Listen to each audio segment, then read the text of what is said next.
Araw-araw nakakabasa tayo ng iba't ibang statistics tungkol sa kalagayan ng ating bansa. Sa totoo lang, ang daling sumulat ng report gamit lamang ang mga statistics na ito. Pero lagi kong sinasabi sa aking team, may mukha ang bawat numero. Huwag tayong matigil sa pagre-report lang ng statistics dahil bawat numero ay may katumbas na buhay ng isang tao. So isipin ninyo, ano ba yung mga issue at mga problema na dapat pagtuunan ng pansin ng ating gobyerno at ng ating mga manunood. Tapos mula dito, mag-isip tayo ng mga istorya na magbibigay mukha sa mga isyung ito. Madalas akong gumawa ng mga documentary tungkol sa child labor. Isa kasi ito sa mga problemang hanggang ngayon hindi pa rin nasusolusyonan. Pero para maramdaman natin ang bigat ng problemang ito, dapat bigyan natin ng mukha ang numero. Noong 2014, ginawa namin ang dokumentaryong Pulot Pukyutan.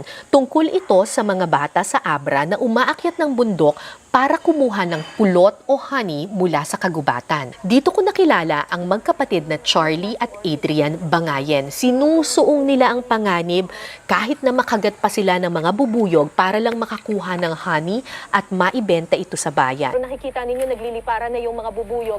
Delikado itong ginagawa nila kasi wala silang anumang protection kung hindi lang yung usok na dala nila. Oh my God, ayan, lumitaw na yung pukyutan. Ang daming bubuyog. Alis na kayo dyan! Charlie!